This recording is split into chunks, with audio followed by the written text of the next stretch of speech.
Hi everyone, it's Rax. Blizzard has released their quarterly update for Diablo 4, so I thought I'd flip through some of the main topics and just discuss them with you and just give you my opinion. Let's get started. The first topic is going to be looking at some of the aspects of the UI. So from the BlizzCon demo, they got a lot of feedback on the inventory about the coloring, the style, the size, the item icons, and the overall aesthetics, and they want to avoid interrupting gameplay with pockets of inventory management. We all know town is lava, and we want to be down there slaying the demons of hell as much as possible rather than sitting in town and fumbling with our items. So anything that they can do to streamline that process, I am all in favor for. So they came up with some new item icons, and I blew up the image for you. Here they are. And I'm interested to hear how you guys feel, but I think that they look very good. I really like the way that they look and the attention to detail. I like the border behind them.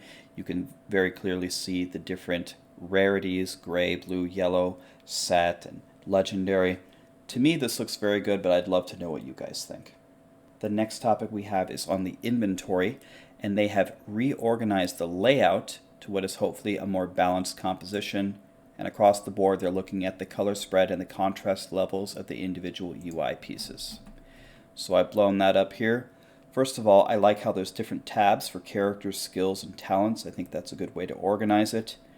I think that the items look good, the way they're allocated, the jewelry over here, our armor over here, and then our weapon.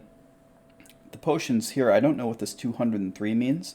I hope we aren't going to be picking up 203 potions, or does a potion have a value of 203? I'm not really sure what that means.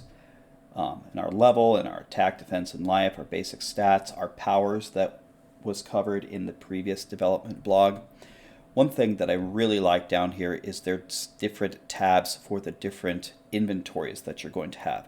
So it looks like we can pick up 3, 6, 9, 12, 36 items. And maybe we can also have 36 consumables, quest items, and materials. I love how they're in different tabs, so it's not all going to be cluttered, and you can easily sort through your items without messing it up with all the other stuff. The next topic they have discussed is where to put the action bar. So they put it on the left side with console players in mind, but then they got some feedback and from the demo, and they decided to move the default position back to the center for PC players. They did some further research about the lines of sight, whether you're watching on a television or playing the game on a monitor. And their final result was they're going to stick to corner-only configuration from console. So if you're playing on console, it's going to be on the left side. But if you're playing on PC, you can actually switch between either version, having it on the center or moving it to the side, whichever one you prefer. And one thing that I think may be good about the side view is it will clear a little bit of the center of your screen, which is generally where a lot of the chaos is going on. So my plan is to try the corner configuration first and see how that goes, and if I just can't get used to it because we're all very accustomed to the center layout, then I'll just switch it back. They also talked briefly about how they're going to support controllers on the PC, because it's the first time that they're designing a game simultaneously for PC and consoles, and the decision to support a controller input on PC is what caused a greater shift for us.